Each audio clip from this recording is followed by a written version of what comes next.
Gente, ocurrió algo en la semana, gente, mejor dicho, el fin de semana pasado, que todavía nosotros no estábamos en el aire, y que eso fue el pacto Mercosur con Unión Europea, gente que, bueno, logra de alguna manera romper, ¿sí? Y eso hay que ver, ¿sí? Como te decía en el comienzo, y algo con Hugo Montes resaltamos, ¿no? Si esto se puede mantener en el tiempo más allá, ¿sí? de lo que es el país por cultura, ¿no? Y de lo que es el Mercosur, obviamente, lo que significó. Bueno, gente, el fin de semana pasado se llevó a cabo la firma del Pacto de Acuerdo del Mercosur y la Unión Europea. La ceremonia se llevó a cabo en Asunción. Y creo que es muy importante la desnotación que hay de parte del gobierno de Milei en que la Argentina rompa con los lazos que la ataron al fracaso.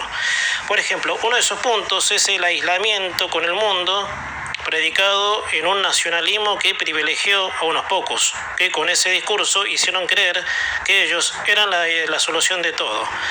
Bueno, fueron interesantes las palabras, como te decía, del presidente en ese encuentro para firmar el pacto, dado que el propio Mercosur siempre fue una atadura hasta doctrinaria, gente.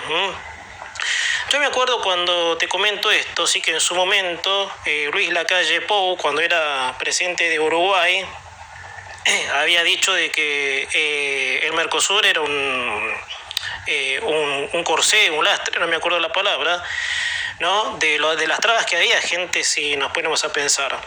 Bueno, te cuento el mensaje, gente. En el mensaje el presidente instó a que la Argentina no se detiene con este acuerdo e invita a los socios, o sea, países que integran el Mercosur del bloque, a ir más allá. Suena interesante eso, ¿no? Luego dice, el pacto del Mercosur y la Unión Europea debe ser un punto de partida y llamó a acelerar negociaciones, repensar instrumentos y adaptarse a un mundo con esquemas comerciales más dinámicos. Y bueno, en apariencia el modelo se enfoca a eso, a la destraba de cadenas que han impedido a que se vaya a lo grande y los países que integran el Mercosur compitan. Que en definitiva, gente, el Mercosur es un mundo de ataduras, gente, aranceles caros, obviamente, sectores que tienen la peregrina idea, de comerciar allí, y es imposible, gente. No se puede, obviamente, comerciar con trabas, obviamente, con jerarcas que, hagan creer cualquier cosa, obviamente. Y bueno, realmente pasa lo que pasa, gente, si nos ponemos a pensar. Entonces, el Mercosur siempre fue una descarralada, obviamente, para decirlo así, descarralada ola de restricciones, O sea que cuando no rompamos con eso, porque bueno, los países del Mercosur que integran también tuvieron historiales bastante parecidos, y la Argentina, gente, ni que hablar. Bueno, ahora Brasil, que está Lula da Silva, por supuesto que parece que quiere, obviamente, seguir con ese esquema, pero que Milei diga en estas palabras sencillas, la Argentina no se va a mover más allá, o sea, llegar a acuerdos grandes. A mí me parece de que esa es lo que uno en Argentina de un presidente, por supuesto, quiere escuchar. Bueno, gente, pasando a otro tema, gente, gente, el tema FMI, gente, que sigue, por supuesto, dando señales bastante positivas en lo que respecta al gobierno, al modelo, obviamente. A ver, si no me fallan los cálculos, creo que este gobierno es al que mejor le cayó al FMI en términos de negociación. Esto lo digo por la confianza que el organismo de préstamo tiene con Argentina, gente, cosa que antes era impensado. A ver, gente, yo te podría mencionar muchas cosas de ese lazo fuerte en que ambas partes tienen mucho en común. Por ejemplo, que los integrantes del fondo elogien al gobierno y tengan una confianza nunca antes vista en favor de la Argentina.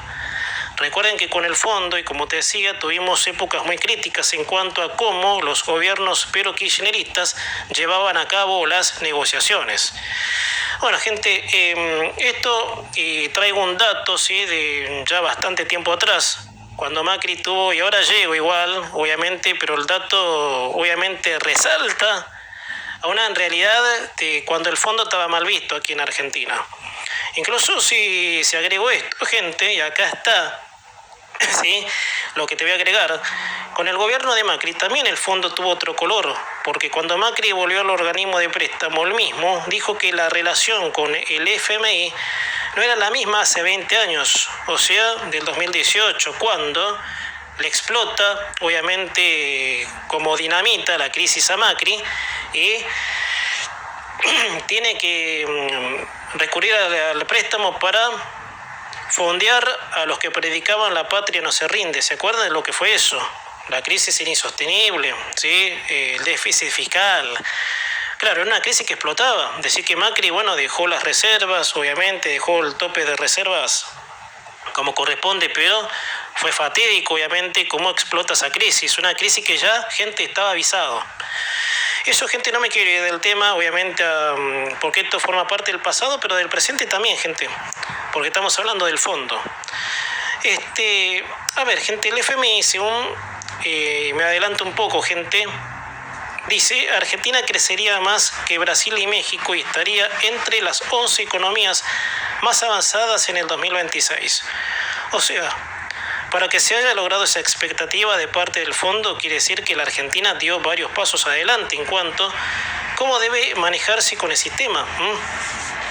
Y con esto redondeo, sí, para pasar al otro comentario. Gente, el año pasado, Kristalina Georgieva, presidente del FMI, había aprobado el modelo económico del gobierno, claro, sin sacar la lupa, que eso, obviamente, en consecuencia, digo, cuando el modelo funciona y vos te endeudaste, si el modelo funciona, lo más probable es que sea fácil devolver el préstamo porque habrá, obviamente, obviamente, fluir de capitales, obviamente, y digamos, bueno, lo que se denomina, porque uno puede decir muchas cosas, gente, si nos ponemos a pensar, ¿no? Sobre el fondo, sobre el historial del fondo, gente, sí que, pasa lo que está pasando, gente, si nos ponemos a pensar, ¿no? De cómo fue el modelo y cómo, por supuesto, se aprueba. Bueno, gente, quiero ir a comentarte en un minuto más, gente, ya se me está yendo la primera hora del programa, gente, faltan 2 minutos para la hora 19, gente. Bueno, ustedes saben que la detención de Cristina cambió el eje, tanto en el kirchnerismo como en el peronismo tradicional, ¿sí? Lo cual, obviamente, es una realidad. Digamos, la rivalidad interna que hay entre la Cámpora y Axel Kicillof. De hecho, hay apuestas de definición que propone el gobernador de Buenos Aires, tanto para que haya directamente una competencia o lleguen a un acuerdo, a lo que decir que se pelean por el queso e intentar juntarse a como sea para hacer fuerza en contra de Milei es casi lo mismo. Separados, enfrentados, tirándose con todo, el objetivo de país de todos ellos es el mismo, gente. Que es la implementación de un modelo de servidumbre. Pero acá lo que pasa puntualmente es que con la jefa mayor presa puede que se les complique más de lo esperado a la Cámpora, porque esta responde a su hijo Máximo Kirchner. Y bueno, del lado de Kicillof, no hay duda que el gobernador de Buenos Aires tiene aspiraciones ambiciosas hacia el futuro, con decir que suena como rival de Milei en las elecciones presidenciales de 2027, listo.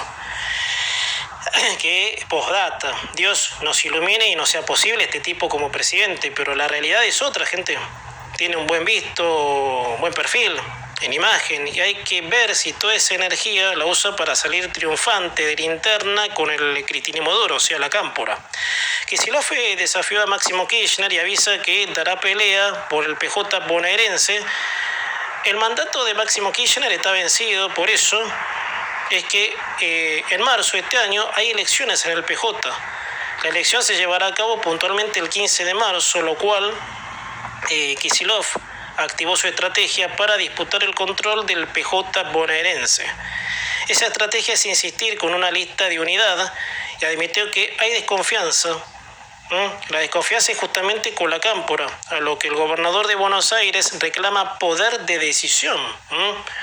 O sea, de que está Kicillof tratando más allá. Y hay un dato, gente, sí, que a mí me parece bochornoso, porque esta señora jefa mayor de la banda, obviamente, que vuelve a la actividad, gente, estaba leyendo esta mañana, vuelve a la actividad. ¿Actividad de qué, señora, si está presa usted? Pero bueno, parece que no se convence de eso. Gente, son las 19 horas y segundos. Gente de 15 minutos retan para llegar a la hora 19. Estamos en Micrófono al Día por FM Central 88.2. Micrófono al Día Weekend, sábados y domingos de 18 a 20. Bueno, quería hablar, gente, de algo que me resultó bastante interesante, ¿sí? Porque, bueno, gente, el mundo en sus años de existencia, no quiero, digamos, ser... digamos, místico, Platón, para ser un filósofo, para citar a un filósofo, y bueno, hablar de lo que era el mundo antes y que, por supuesto, con su evolución fue poco menos que descubriéndose cosas, obviamente que, bueno, van llevando al avance, al desarrollo. Por eso, gente, a mí me preocupa algo, gente, quiero hacerte... un apunte a esto, sí, que a esta altura del mundo sería grave desconocer el capitalismo. Bueno, gente, no hay dudas que ciertas creencias ideológicas han jugado un papel fundamental en la distorsión, en el ruido partidario, y pensar que todo sistema no capitalista llevó a los países al fracaso, también desafío, nadie me lo puede discutir. Si vieran lo que es Cuba y el desastre desatado en Venezuela. Además de eso, serias restricciones a la libertad, a la justicia parcial, los ejércitos parciales, en fin, es lo que pasa en Venezuela, gente, que ahora parece que Venezuela estaría depurándose de a poco, pese a que hay muchas dudas, gente. Yo, por ejemplo, bueno, no le creo a Delcy Rodríguez nada, si es una mujer de Maduro y va a acatar todo lo que le diga Trump. Bueno, gente, te decía, gente, todos esos componentes se adjuntan a los países de corte anticapitalistas.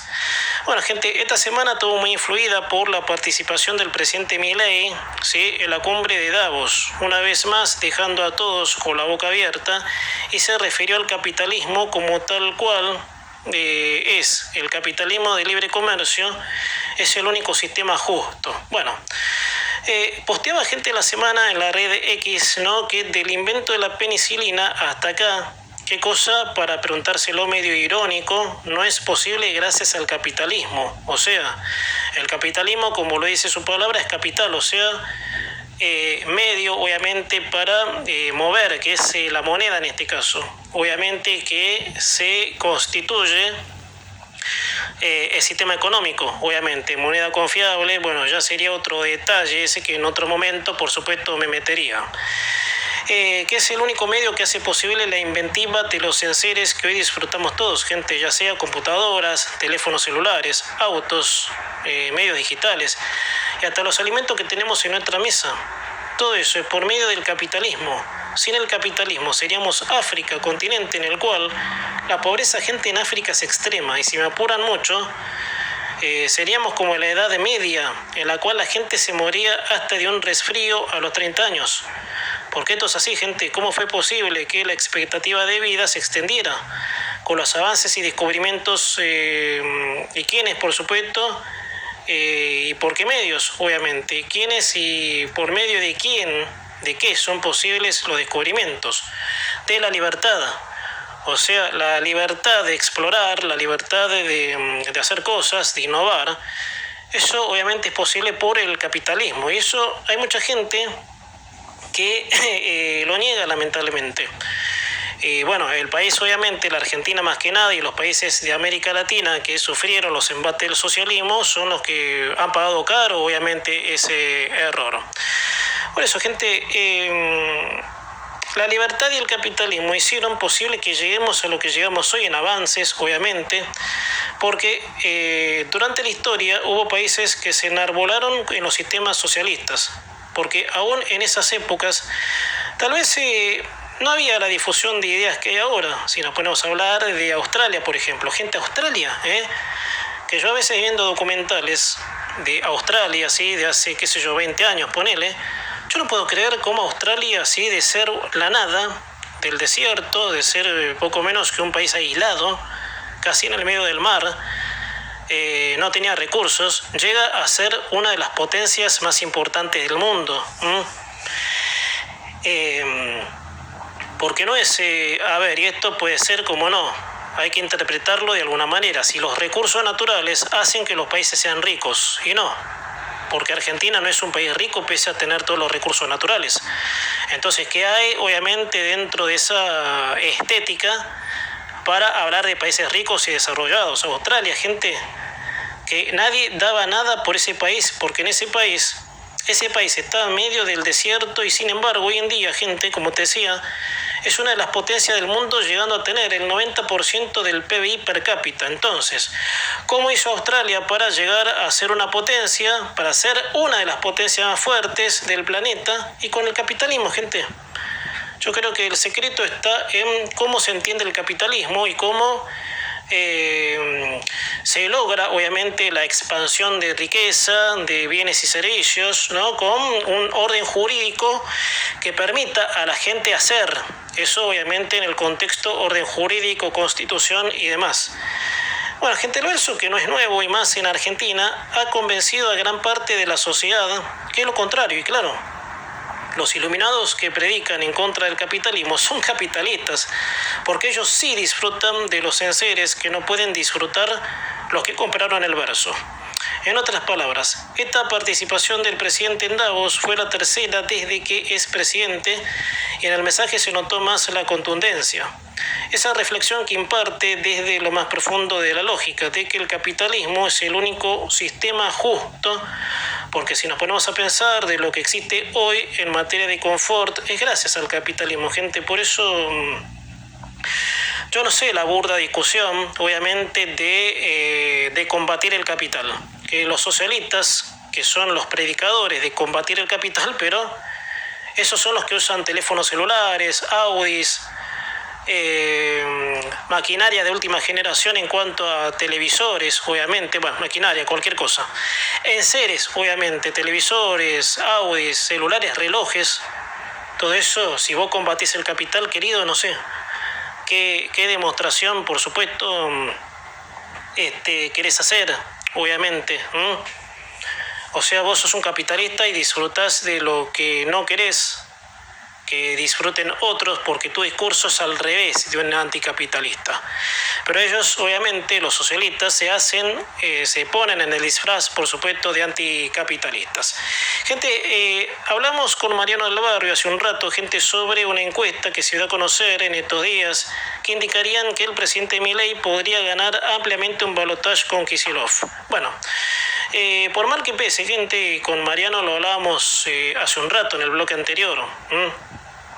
Por mal que pese, está cantado que Kicillof sería el candidato del peronismo para las elecciones presidenciales del año que viene. Y según la encuesta, que no lo enmarca directamente, Milei iría por un segundo mandato, que ya lo había dicho, creo, hace un tiempo atrás, y me suena que dije que no sería el momento, a pocos días de asumir la primera presidencia, pensar en una eventual segunda presidencia. Pero bueno, Macri también lo hizo y no es más que predicciones, que uno dice, no es malo tampoco, quiero decir, ¿no? Primero tratar de sobrellevar como puedas el primero, después pensar en el segundo, ¿no? Eso lo hizo Macri, bueno, después ya sabemos lo que pasó. Pero no quiero decir, quiero que se entienda, quiero ser objetivo. No es que esté mal, ¿sí?, de que Milei quiera aspirar a la próxima presidencia, pero a ver, maestro, tenés una a cuestas, obviamente, de una cultura de atraso, ¿no? Y que recién ahora hay que ver, porque hablando de lo de Davos, si la Argentina puede volver al mundo, obviamente, y se empieza a generar capital mediante la inserción con el comercio mundial, obviamente. Bueno, gente, en el imaginario nos vamos a ese futuro, y si sería una elección más que picante, gente. La encuesta nacional dice que Milei podría sacarle varios puntos de diferencia a Kicillof.